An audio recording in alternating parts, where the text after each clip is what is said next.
The scent of jasmine, her favorite, was the first thing that hit me when I walked into our house. It was a smell I'd always associated with her, with warmth, with home, but today it felt like a cruel mockery. The jasmine air freshener she bought last week, the one I thought was a sweet domestic gesture, now reeked of deceit. I'd spent the last 3 weeks putting the pieces together. The strange late nights at work, the hushed phone calls, the way she flinched if I touched her.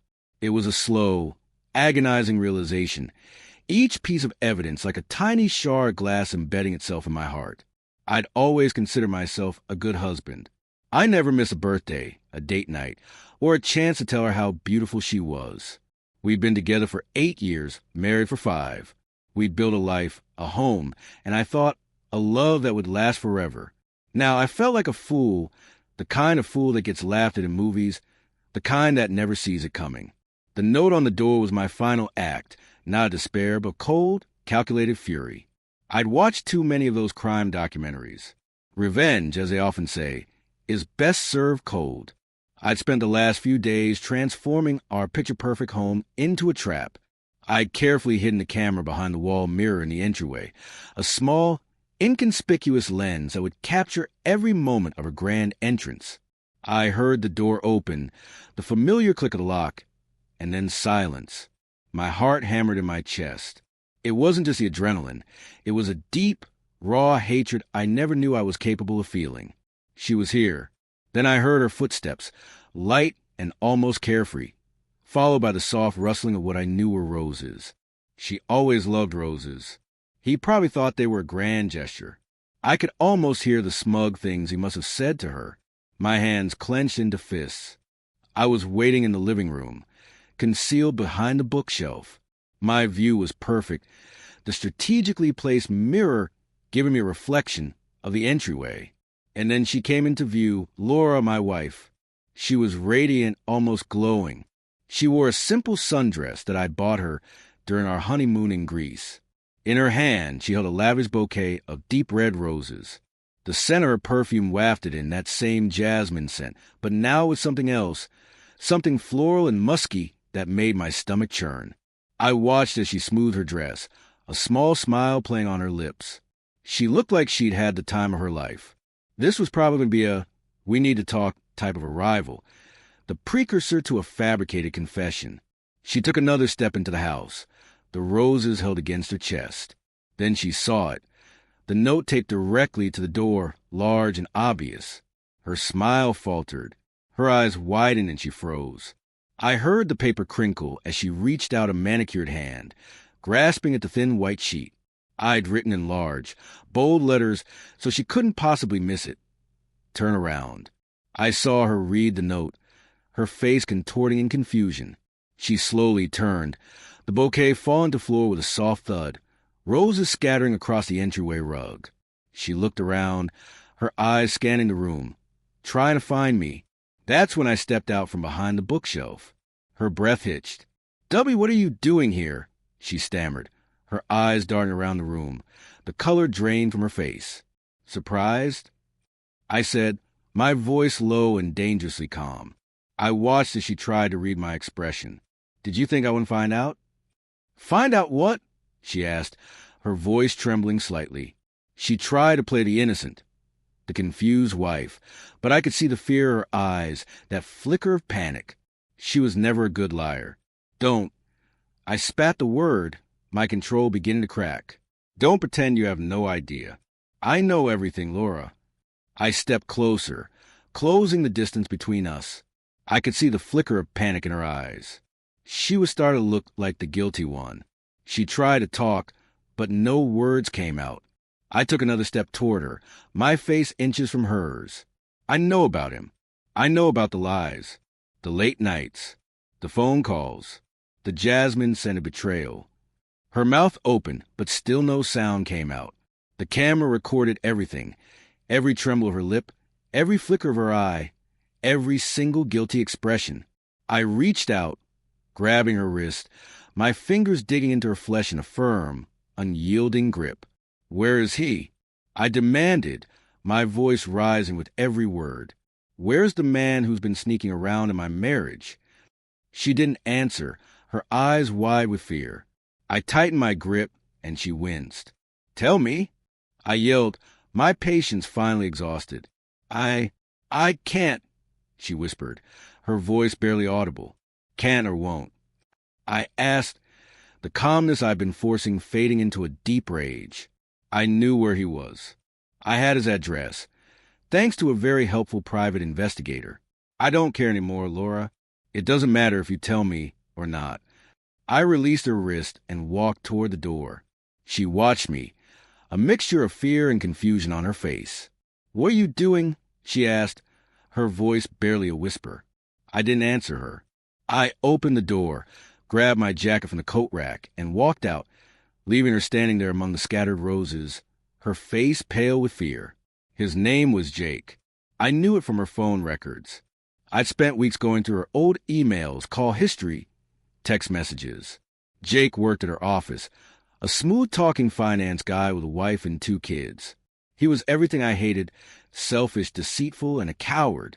His house was a modest place in the suburbs, the kind of house that screams middle-class mediocrity. It was the perfect stage for the drama I was about to unleash. I parked my car down the street, my heart pounding. I felt the rage bubbling beneath the surface, the righteous fury of a man betrayed. I walked up to his front door, my hand trembling as I rang the doorbell. He opened the door, a confused expression on his face. He wasn't expecting anyone, and judging by the way he was dressed, he was expecting company. He wore a simple polo shirt and cargo shorts. He looked smug, almost. I took that as an insult. "Can I help you?" he asked, his voice casual, almost bored. "You're Jake, right?" I said, my voice calm but firm. "You work at the same office as Laura?" His eyes widened slightly, a flicker of recognition, then fear. He tried to close the door, but I pushed back, stepping inside his house. He stumbled backward. "Who are you?" he asked, his voice trembling now. I didn't answer. I slammed the door shut. "You're the man sleeping with my wife," I said, taking another step forward. He began to back away, moving into the living room. I don't know what you're talking about," he stammered, his eyes darting around, looking for an escape. I laughed, a bitter, cruel sound. "Don't insult my intelligence. I know everything." He opened his mouth to protest, but I cut him off with a swift, hard punch to the face. His head snapped back, and he cried out in pain, falling back into the sofa. I could smell the fear coming off him like a bad stench. I dragged him off the sofa. He flailed, tried to push me away. I'd trained in self-defense for years, though I never thought I'd use it. I brought my knee to his gut, and he doubled over, gasping for air. I grabbed his head and slammed it into his glass coffee table. It shattered. Glass went everywhere, small slivers embedding themselves in his face. He howled. "This isn't over," I snarled, kicking him in the side. I left him there, curled on the floor, bleeding and broken. I walked out, leaving the door wide open. Let the neighbors see. When I returned home, Laura was gone. The scattered roses lay on the rug, a testament to her betrayal. The next day, I packed her things into boxes. I threw out the jasmine air freshener. I never saw Laura again. I never spoke to her again either. I was done. The days after were a blur of emptiness. I had spent so much time consumed by rage, by the betrayal, by the need for vengeance that I hadn't prepared myself for the aftermath. The silence in the house was deafening. No soft humming from the kitchen, no distant sound of her laughter on the phone. Just me and the ghost of a life I thought was real. I told myself I had done what needed to be done, that she had deserved every bit of it. But some nights, as I sat in my near-empty apartment, the weight of it pressed on me. The moment replayed in my head, her wide, terrified eyes, the way she looked at me like I was someone she didn't recognize. Maybe because I wasn't. Maybe because the man she married wouldn't have raised his voice at her, wouldn't have thrown a punch, wouldn't have transformed into a version of himself even he barely recognized. But that man was gone. He had died the moment he found out about Jake. Jake. I wondered what had become of him after that night. I had no intention of checking. No desire to know if he went home to his wife, if he tried to piece back together his comfortable life. That wasn't my problem. Laura wasn't my problem anymore either. I got rid of everything that reminded me of her, deleted every picture, every message. The memories weren't as easy to erase. They clung to the corners of my mind, surfacing when I least expected them. A song playing in a cafe, the sight of a sundress in a shop window, the faint scent of jasmine in a crowded street. Ghosts of the past I had buried, but that refused to stay dead. Months passed and I rebuilt. Slowly, methodically, I moved to another city, took a new job, built a life that didn't revolve around her. I kept to myself, avoiding relationships, avoiding attachments. Trust, I realized, was a fragile thing. Once broken, it never quite fit together the same way again. One evening, as I sat in a dimly lit bar nursing a drink, I felt a presence beside me. A woman, striking but unfamiliar, slid onto the stool next to mine. She smelled of vanilla, warm and comforting. Nothing like the jasmine that still haunted me. She smiled, a hint of curiosity in her eyes. "First time here?" she asked. I hesitated, then nodded. "Yeah," I said, something like that. She offered her hand, and for the first time in a long while, I considered taking it. Maybe it was time. Time to let go. Time to move forward. Time to stop letting the past define me. I took a breath, steadied myself, then reached for her hand. Maybe, just maybe, I wasn't done after all.